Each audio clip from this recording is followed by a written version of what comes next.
Senhor, nosso Deus, nosso amado, nosso eterno, bondoso, misericordioso Pai,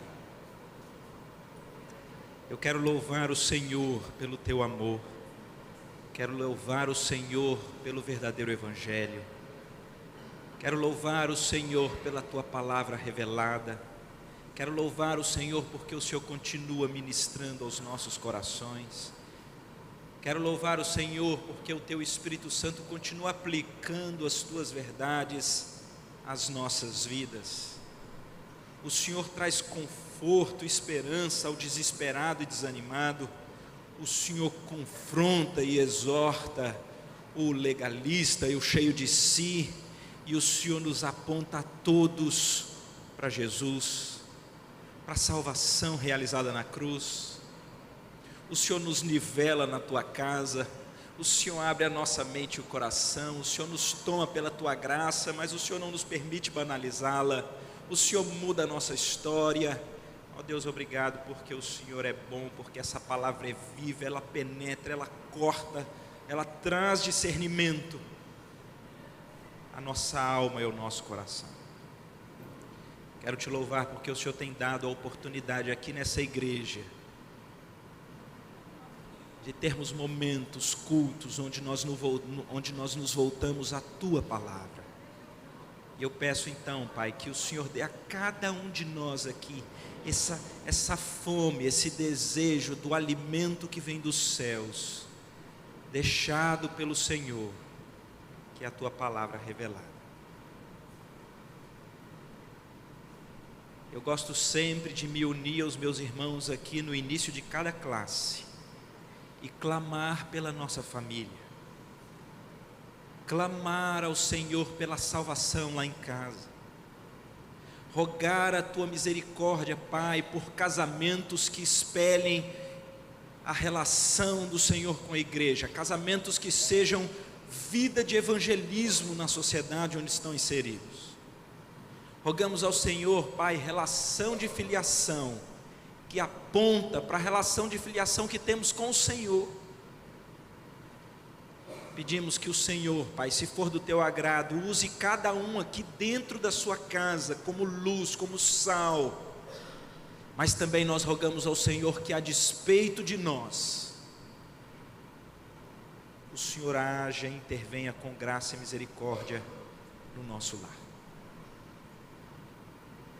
Mais uma vez, continua conosco aqui nesses instantes, em nome de Jesus, amém. Queridos, nós temos conversado com os irmãos já há bastante tempo sobre uma didática que a gente tem seguido aqui na classe do nosso amigo pastor Ted Tripp, nesse livro Pastoreando o Coração da Criança. E eu digo uma didática porque naturalmente nós não estamos aqui apresentando métodos do pastor Ted, nós não estamos apresentando novidades que ele criou ao longo das suas décadas de ministério voltado à família, mas a gente tem seguido uma didática porque a gente percebe que o pastor Ted Tripp é muito preocupado com as escrituras, com o que elas ministram para nós que vivemos em família. O nosso desejo era ainda dentro desse ano conseguirmos realizar um compêndio aí para caminhar com as lições, e por isso a gente acaba aglutinando lições em alguns minutos. E eu então, antes de iniciar, gostaria de novamente encorajar aqueles que têm os seus livros, que possam estudá-los. É tão legal, é tão interessante. Ele nos alerta, nos encoraja, nos remete às Escrituras, mas sempre encerra nos apontando para a cruz, para a esperança do Evangelho.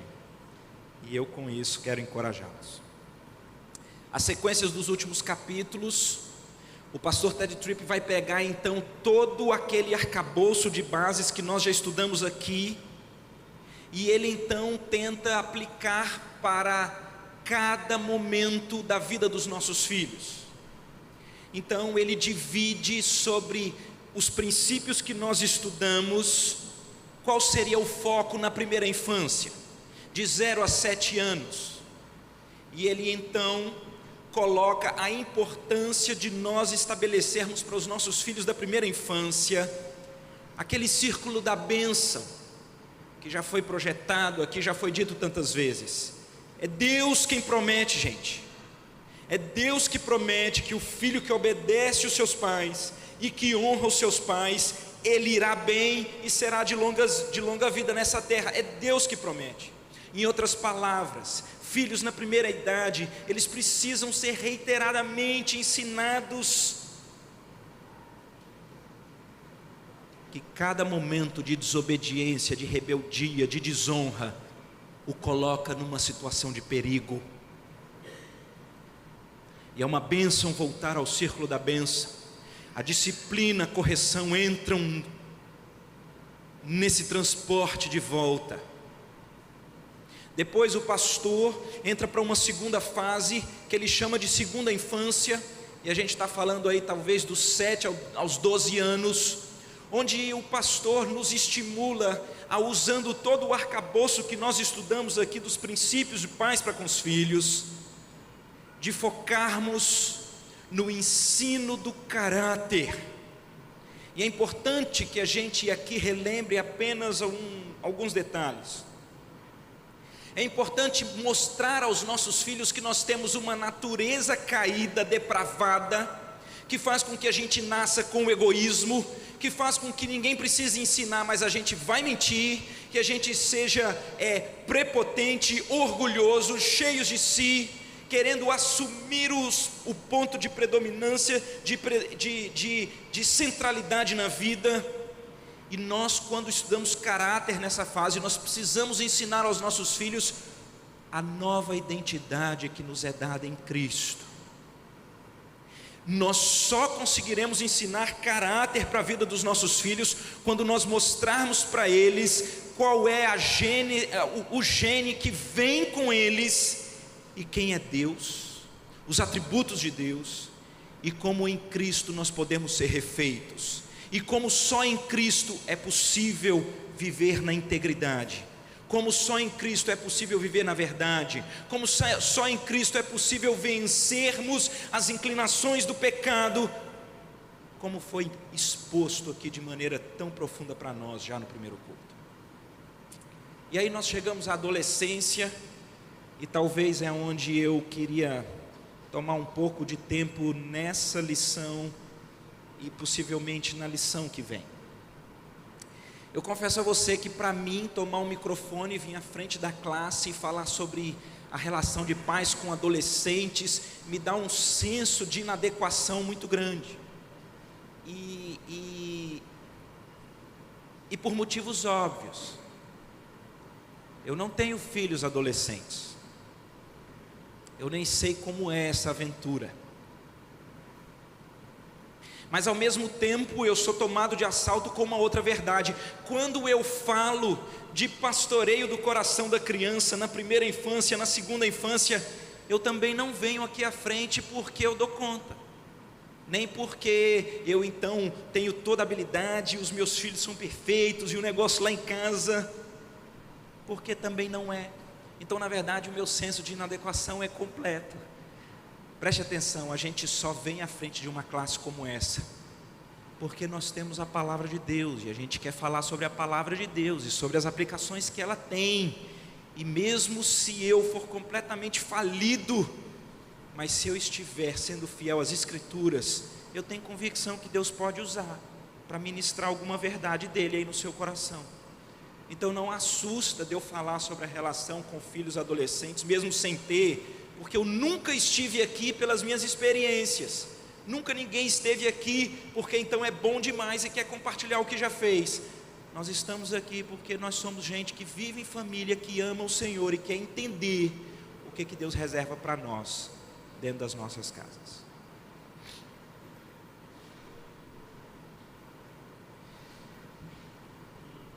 Muito se fala sobre esse período da adolescência. Na verdade, os pais que são pais de adolescentes, ou aqueles que têm filhos já crescidos, eles assustam a gente que tem filho pequeno. A gente fala, eu não estou dando conta, é difícil demais, e eles dizem, aguarda. A gente vê programas de televisão, a gente vê ensinos por aí, e eu vou lhe dizer qual é a minha sensação como pai de criança. A minha sensação é de que parece que os filhos adolescentes, eles têm que ser rebeldes, senão vai ter alguma coisa errada, de tanto que esse negócio é carregado e forte. Acho que a gente pode tirar desse grande princípio que envolve o temor dos filhos adolescentes, a gente pode dizer duas coisas. A primeira delas é, parece que Deus não colocou nas Escrituras nenhum asterisco para a gente olhar lá embaixo e dizer, olha, isso aqui não vale para adolescente, porque essa fase é perdida demais. Não tem.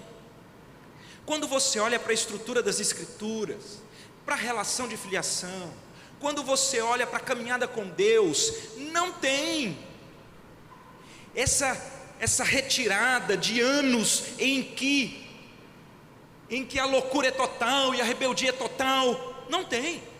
Ao contrário, quando você estuda as Escrituras e você vai olhar grandes exemplos de homens com Deus, a Bíblia conta a sua adolescência. Quem não conhece a adolescência de José? Quem não conhece a adolescência de Daniel? De Sadraque, Mesaque, Abidnego? Quem não conhece?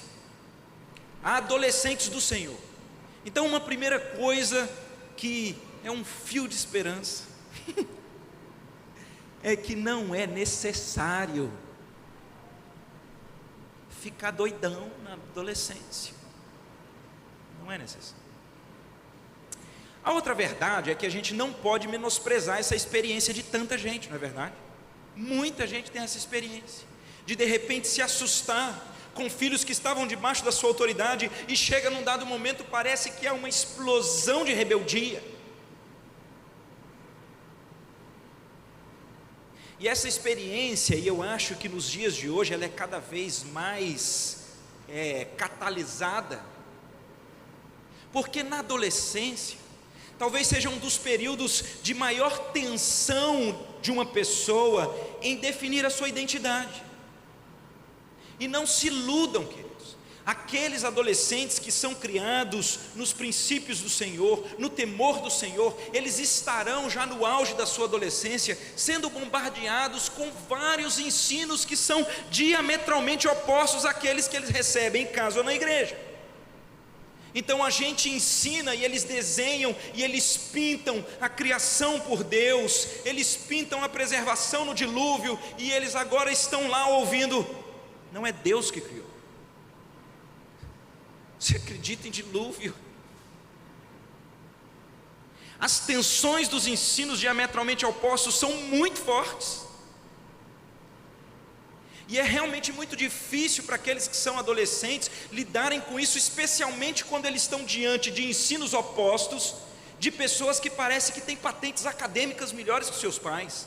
Afinal de contas, são professores, são pós-graduados, são mestres, são doutores.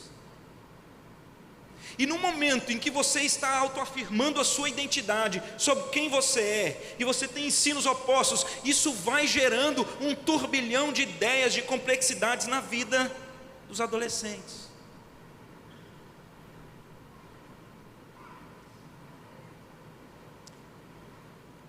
E não é raro você ver pais que entram em real desespero quando os seus filhos, por exemplo, chegam em casa e lançam uma pergunta que talvez esteja colocando em xeque pilares da fé cristã.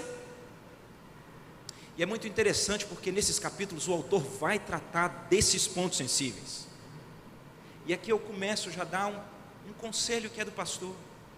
Ele disse: preste atenção, quando os pais em casa recebem os seus adolescentes, que agora eles estão ouvindo que as escrituras dizem que o mundo foi criado talvez aí há mais ou menos 6.000 anos, e ele vai para suas biologias e as datações de fósseis das coisas que usam carbono 14, falam de milhões, de bilhões de anos, e de períodos, e de uma criação da explosão, e eles chegam em casa, e de repente eles perguntam: eu acho que a Bíblia fala ali em Gênesis, mas aquilo deve ser uma metáfora distante, porque acho que na verdade não é que Deus criou todas as coisas. E de repente, quando ele lança isso, o pastor disse que há um erro muito comum de pais que entram em pânico. E o primeiro levante para com seus adolescentes é: pare com isso, você é crente, como você ousa? E ele diz: os pais de adolescentes deveriam estimular os seus filhos adolescentes nas dúvidas.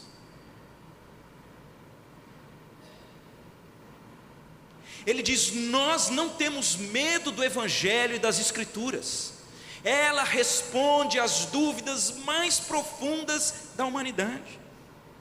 E um primeiro grande erro que vai atrair a rebeldia são pais que, no auge da defensiva, eles simplesmente colocam os filhos no inferno.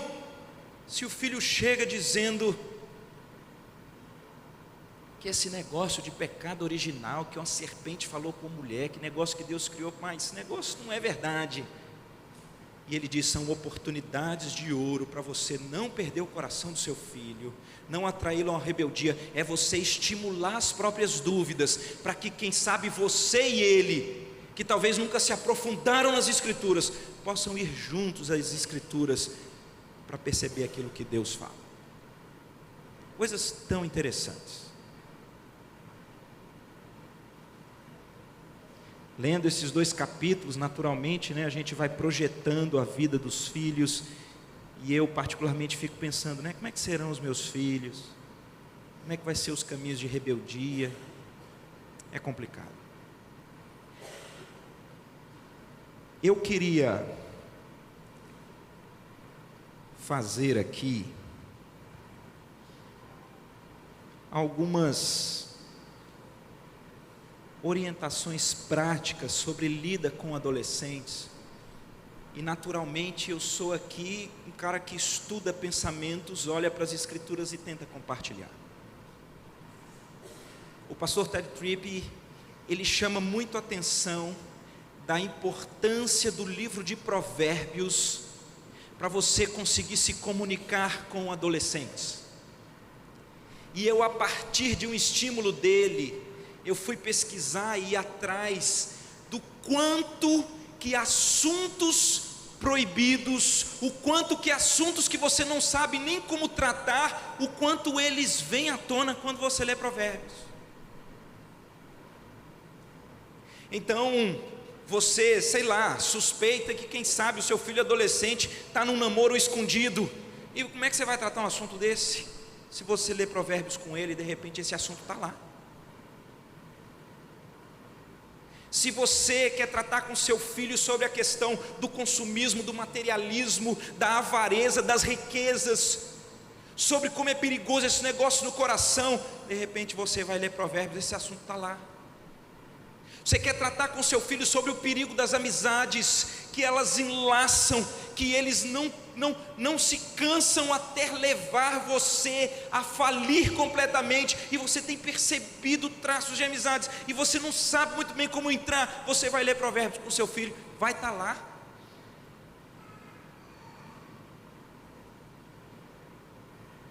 Você está preocupado talvez com um comportamento iracundo, sobre a questão da ira, e o que isso pode trazer para a vida de uma pessoa. Você vai estudar, por exemplo, o livro de Provérbios com seus filhos, vai estar lá.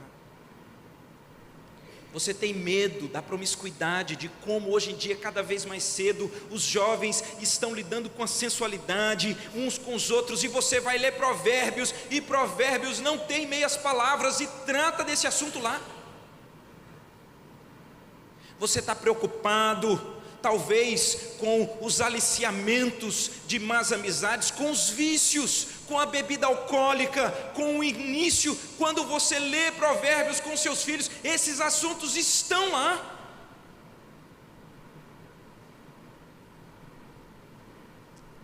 E o pastor começa dizendo que no primeiro capítulo de Provérbios, você pode estabelecer na relação com seus filhos adolescentes 3 grandes verdades, que no primeiro dos 2 capítulos que ele trata sobre adolescência, ele coloca como 3 grandes verdades que você deve reiteradas vezes relembrar aos seus filhos. Provérbios no capítulo 1, já no verso 7, ele diz: o temor do Senhor é o princípio do saber, mas os loucos desprezam a sabedoria e o ensino. Primeira grande verdade que você deve relembrar sempre aos seus filhos, e isso é repetidas vezes citado em Provérbios, são dezenas de vezes, sobre o temor do Senhor como sendo o guarda-chuva sobre o qual a nossa vida deve ser moldada.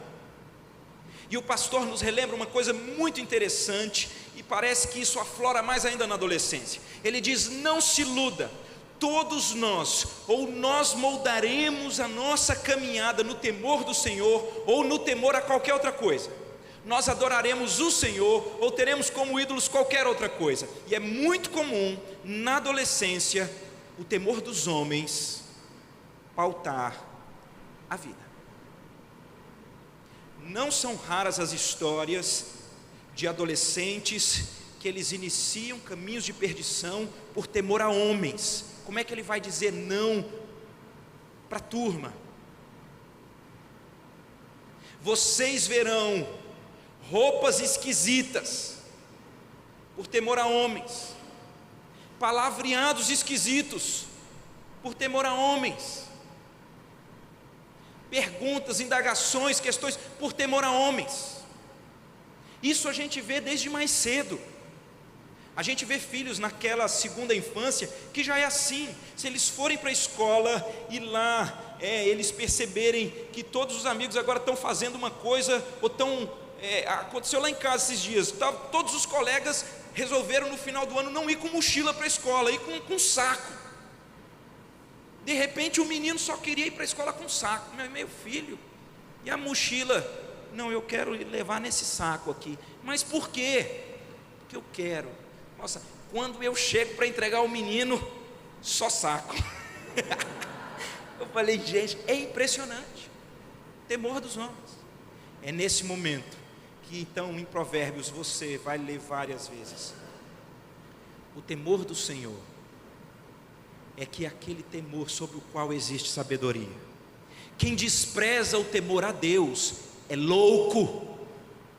Você, com a autoridade das Escrituras, lembra da classe passada, quando nós falamos do apelo à consciência?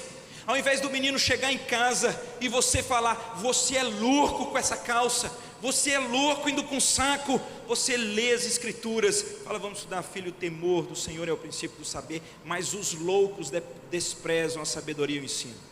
E você pode a partir daqui descortinar aí com ele, dizendo que quando nós não temos o temor a Deus, que é você se subordinar às vontades de Deus, aos padrões de Deus, à verdade de Deus, nós somos loucos. Quando Ele concorda com você, Ele acabou de pôr a corda no pescoço para se enforcar, porque Ele tem vivido no temor a homens.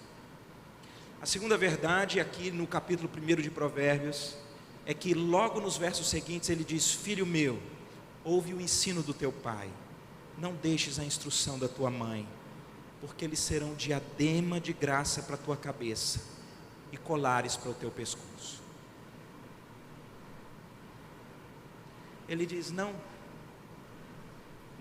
tenha medo de reafirmar as bases dos relacionamentos que nós devemos ter com filhos sábios.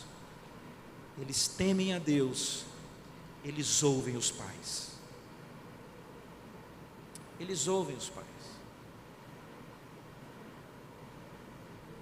Terceira verdade que nós temos nesse capítulo 1 é sobre a necessidade de fugir das más amizades.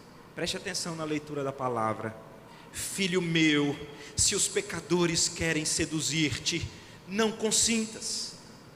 Meu filho, se eles disserem: vem conosco, embosquemo-nos para derramar sangue, espreitemos, ainda que sem motivos inocentes, traguemo-los vivos como um abismo e inteiros como os que descem a cova, acharemos toda sorte de bens preciosos, encheremos de despojo as nossas casas. Lança a tua sorte sobre nós, teremos todos nós uma só bolsa.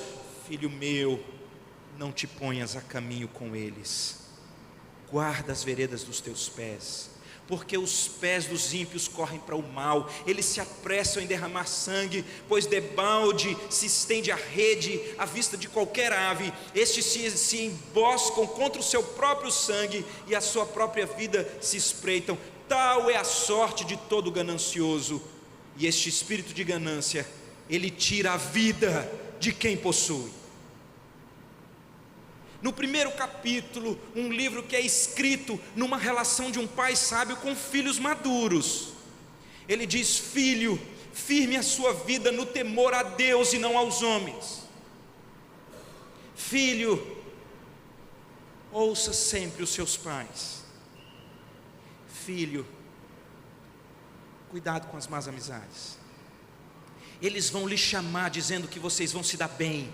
Eles vão lhe chamar dizendo que agora vocês são uma família, vocês terão uma só bolsa. Eles vão lhe chamar dizendo que vocês são os feras, que vocês são os bons. O que vai envolver esse chamado, filho, é a ganância, é a prepotência, é o querer desfrutar dos prazeres terrenos. Mas filho, veja o que diz a palavra: quem tem esse espírito, ele perde a vida.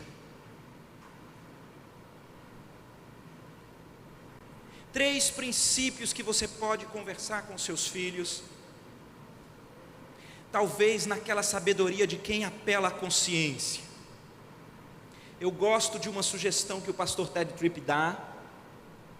Ele diz que um erro muito comum de pais de adolescentes é exatamente sacar a metralhadora e tirar uma artilharia pesada para cima daquilo que o menino está fazendo. Essa roupa, essa palavra, esse horário, essas coisas. E ele chama a atenção de como pode ser completamente abençoador se você lê os princípios da vida de um filho sábio e de repente você expõe exemplos seus, dificuldades suas em lidar, por exemplo, com essa questão do temor a homens e temor a Deus. Porque eu vou perguntar para vocês: alguém aqui acha que define muito da sua vida por temor a homens? Pois eu vou dizer que é claro que sim. O pastor Ted Tripp conta um exemplo dele, que ele diz que ele ao final teve um reconhecimento de que era temor a homens, e ele teve esse discernimento de compartilhar com seus filhos, e ele ficou impressionado, seus filhos adolescentes, e ele ficou impressionado como seus filhos a partir dali começaram a comentar sobre como eles adolescentes viviam sob o temor de homens. Negócio super nobre. O pastor Ted Tripp fazia seu doutorado no Westminster Seminary, negócio top, doutorado. E ele diz então que ele estava ali, um aluno bom, não era dos melhores, mas afinal de contas ele já era pastor, e ali naquele seminário cria-se muitos vínculos, e de repente estava chegando o final do doutorado, e ele queria muito e muito bem. E de repente ele começa a contar que ele chama a esposa para se unir a ele no projeto da tese de doutorado. E ele diz que ele então está envolvido com ela, porque ele diz que ela parece, quando a gente lê o exemplo, que ela é mais hábil que ele, assim, na organização da diagramação, das formatações, né? Eu fiquei até muito feliz quando eu vi isso, né? O pastor Ted Tripp casou com uma mulher que é mais organizada, é igual eu, então. E ele diz então que ele começou a entrar madrugadas adentro, com a sua esposa, que era uma professora, que no dia de amanhã acordava mais cedo para o alimento aos filhos e saía para dar aula, mas ele disse que ele ia até muito tarde da noite, entrava 1, 2 da manhã organizando. E um dia, no meio daquele momento, ele olhando para sua esposa, ele disse que está lá a bichinha digitando as coisas dele. E ele para, e ele começa a se perguntar: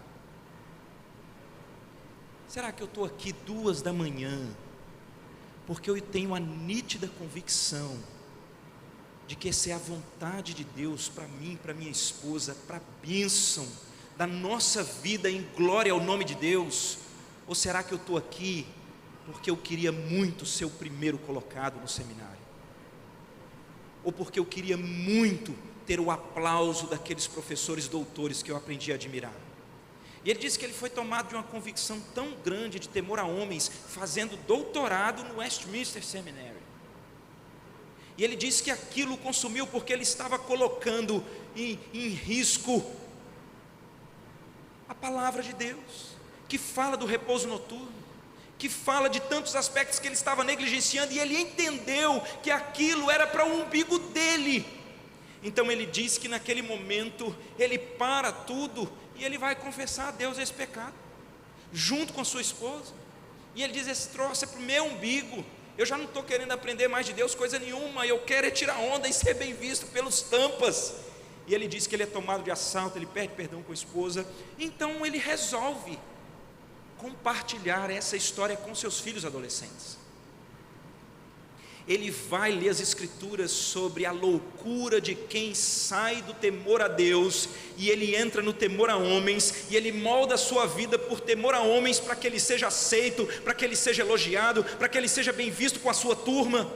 E o exemplo dele era mais ou menos aquilo que os seus filhos também viviam, com outro tipo de turma, com outro tipo de desejo de ser aceito.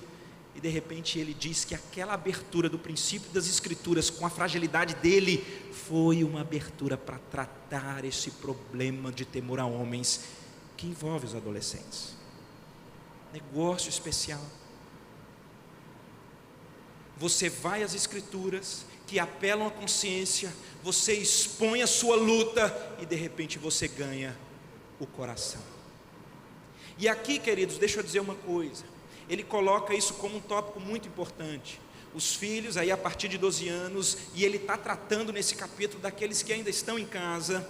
Ele diz: quando você tem Provérbios dizendo que os filhos precisam ouvir o ensino do pai, não deixar a instrução da mãe, ele diz: as famílias que têm adolescentes, elas precisam mais do que nunca reforçar a necessidade do seu culto doméstico. São momentos de reafirmar um princípio. Como é que o menino vai ouvir os ensinos sábios do pai, as instruções sábias da mãe, se muitas das vezes os pais e as mães não têm palavra de Deus na boca? Ele conta vários exemplos, por isso que eu estimulo vocês a lerem. Ele diz que foi visitar um pai uma vez, uma família, já de noite, e de repente a filha adolescente começa a descer as escadas para ir embora. Ele disse que estava lá, ele disse que ela não estava com a roupa realmente muito decente, não, estava não, mas ele disse que o pai só não usou a palavra prostituta, mas usou as expressões mais agressivas que tinha para fazer a menina voltar. Ele disse que foi um negócio tão forte que ele ficou: eu é que quero ir embora daqui. Ele disse que ficou com medo do cara, pela falta de sabedoria que os pais têm. Por isso, quando entra na questão do culto doméstico, eu quero aqui também dar mais um conselho prático. Eu não estou falando de Provérbios. Provérbios tem quantos capítulos? 31. Parece que dá certinho, né? Em metade dos meses do ano.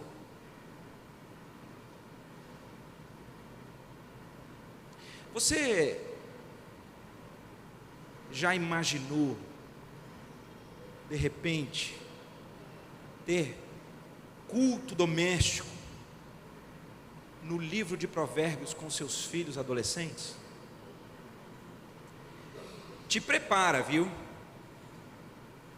Porque Provérbios vai pegar pesado com você e com eles.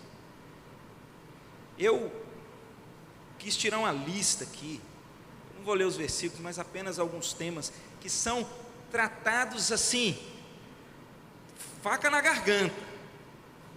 Quando você vai ler Provérbios, ele fala muito sobre o perigo da ira, de um comportamento iracundo, gente que sai de si e quer resolver as coisas no grito. E Provérbios chama a gente assim de louco. Provérbios diz o fracasso que tem gente assim. E talvez você pode querer resolver os problemas da ira dos seus filhos, sabe quando? Quando eles estão irados. Quando o seu filho cresce em ira e você cresce junto, para poder dizer a ele que a ira é pecado, e quem sabe você até cita o versículo que a ira do homem não produz um fruto da justiça de Deus no embate de ira. Só que aí você também já perdeu, não vai produzir o fruto da justiça de Deus, não vai. Imagina num culto doméstico, vocês seguindo, e de repente você passa por textos como a resposta branda desvia o furor, mas a palavra dura suscita ira. E de repente você pode parar e duas coisas podem acontecer. A primeira é você aproveitar um gancho desse para você pedir perdão. Filho, eu estou vendo a palavra de Deus aqui perfurando a minha alma, porque eu sei que muitas das vezes a minha resposta não é branda, a minha palavra é dura, e eu sei que eu tenho suscitado a ira aqui em casa. Fui garfado pelo poder da palavra, e eu queria agora fazer uma oração pedindo perdão a Deus pelos pecados da ira que acometem o meu coração. E você com isso está internalizando o evangelho na vida dos seus filhos. O segundo capítulo, que ele trata da adolescência, ele gasta muito tempo para dizer que a nossa grande meta pastoreando o coração dos adolescentes é a internalização do evangelho. É você mostrar todo o aspecto do caráter que já foi visto na segunda infância, mas você apontá-lo para uma grande direção que muda. Ele vai ver um pai que talvez lida com a ira, terminando uma oração completamente resgatado, porque Cristo morreu pela ira desse pai pecador. Mas a segunda aplicação pode ser para o próprio filho. Imagina você que tem lidado com um filho ansioso, ou irado, ou orgulhoso, ou promíscuo. Esses assuntos vão todos cair de bandeja no culto. E quem sabe não é momento, e ele dá exemplos assim, de você com todo o amor e na autoridade da palavra, dizer: filho, nós estamos lendo aqui sobre esse aspecto, e o papai, a mamãe, tem percebido que esse ponto tem sido um ponto sensível na sua vida, não é verdade? Tem sido um ponto de dificuldade para a sua caminhada, não é verdade? Olha o que a palavra de Deus está nos apontando. E de repente assuntos que você não sabe como entrar, eles vão cair no colo. Sobre as mulheres que são hoje em dia mais do que nunca completamente agressivas na sua sensualidade. Um dia conversando com um pai de adolescente, ele dizia para mim que durante a semana recebeu a ligação da esposa desesperada. E a esposa ligou para ele dizendo: vai atrás do nosso filho, corre e vai atrás. E ele falou: o que está acontecendo? O que está acontecendo? E ela disse: eu peguei o celular dele e eu não me contive, e eu fui ler as mensagens, e uma colega da classe dele mandou uma mensagem para ele dizendo que hoje ia deixar ele pôr as mãos nos seios dela.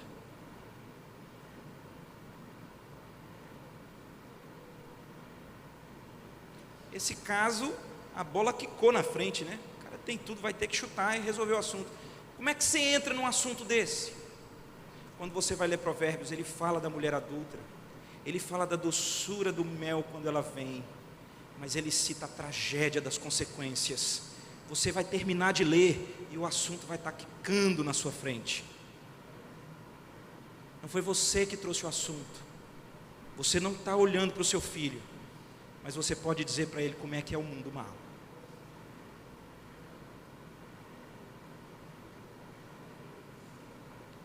Sobre a generosidade, Você tem filho materialista, você vai ler sobre a generosidade, sobre a necessidade da disciplina.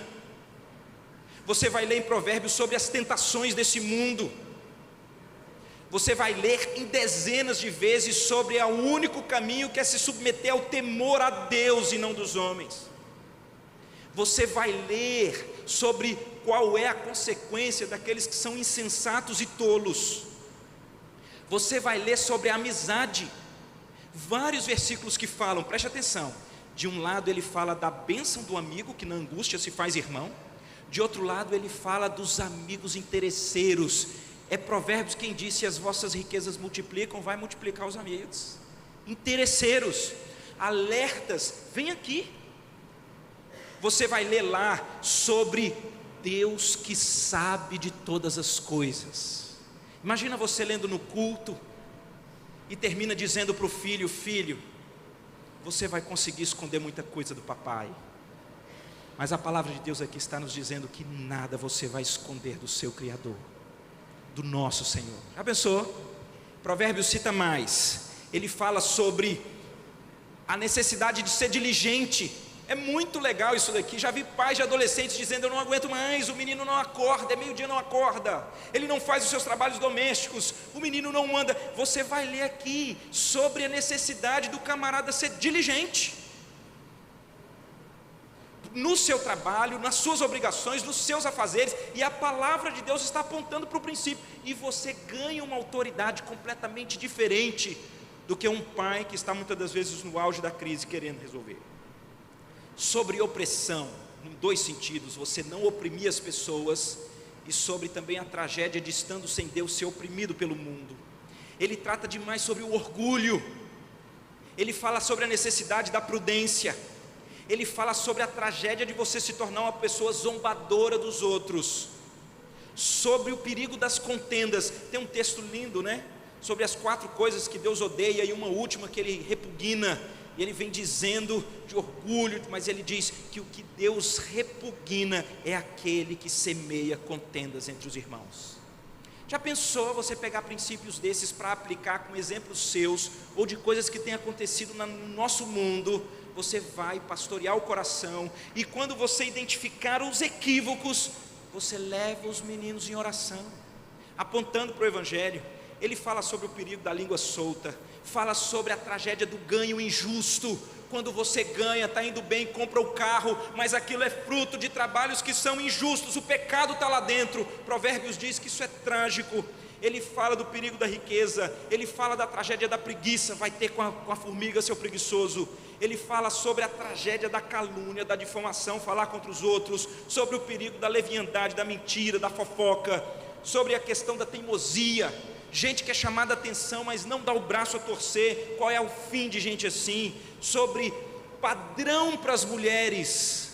Fala tanto das mulheres da tragédia como o padrão de mulheres de Deus. Quem não conhece a mulher virtuosa de Provérbios?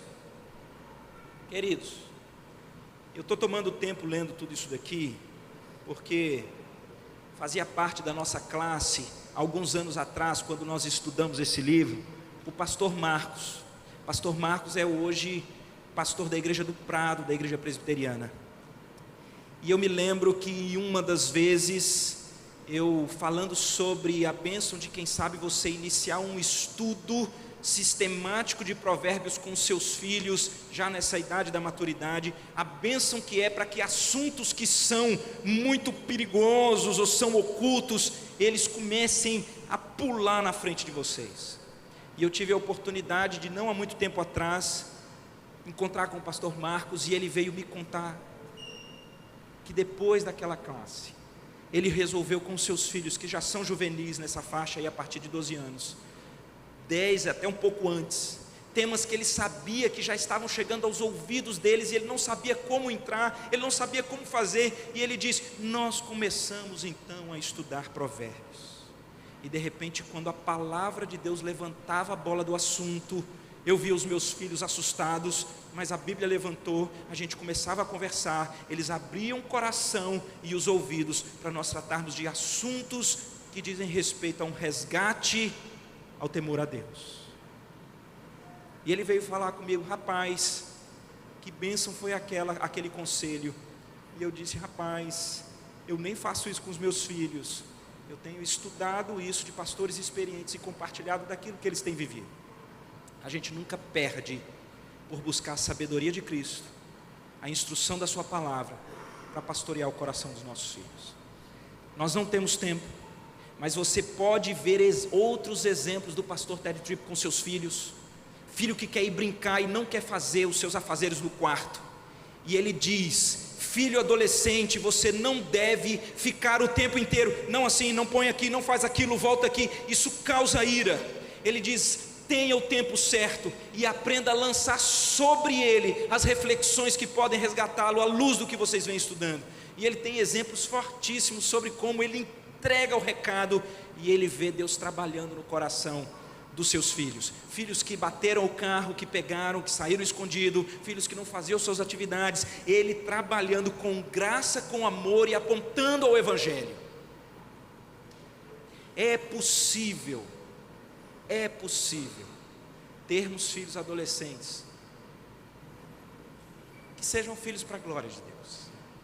Que o Senhor aplique aí a sua palavra. Nós vamos continuar com esse assunto na semana que vem, talvez inserindo um tema que me faz chorar, que é como você lidar quando seus filhos se perdem, quando seus filhos se rebelam contra Deus. Deus tenha misericórdia de nós. Vamos orar. Senhor, nós estamos aqui, Pai, de novo diante da Tua palavra, de novo olhando para ela e vendo que é bem possível que ao irmos estudar as Escrituras na expectativa de ensinarmos os nossos filhos, nós é que seremos em primeiro lugar ensinados. Ao lermos Provérbios, nós seremos confrontados com a nossa avareza, com o nosso orgulho, com a nossa mentira. Seremos confrontados com a nossa fofoca, seremos confrontados com a nossa promiscuidade, com a nossa sensualidade, com a nossa ira. Seremos confrontados, ó Pai, com o nosso equívoco nas amizades, seremos confrontados com temor a homens. Que bênção será se isso acontecer de fato, porque quando o Senhor quer tratar com os nossos filhos, o Senhor trata conosco, e o maior privilégio que nós temos no caminho com os nossos filhos é sermos fiéis ao Senhor. Quem sabe será nesses encontros em que a gente acha que vai apontar a flecha do confronto para os filhos, a Tua palavra vai voltar para o nosso coração, e nós poderemos ensinar aos nossos filhos qual é o padrão de quem se arrepende, de quem confessa pecados, de quem se volta à cruz de Cristo, onde eles foram pagos, rasgados para nos reconciliar com o Senhor. Mostrar aos nossos filhos que nós lidamos com eles na adolescência, não porque somos perfeitos e eles são perdidos, mas porque nós temos um Salvador que é capaz de salvar o pai perdido e o filho perdido. Que o Senhor nos dê essa sabedoria, Pai. Que o Senhor nos ajude a usar as Escrituras para levantar os temas ocultos, para levantar os temas que são constrangedores, mas para levantar os temas que precisam ser tratados.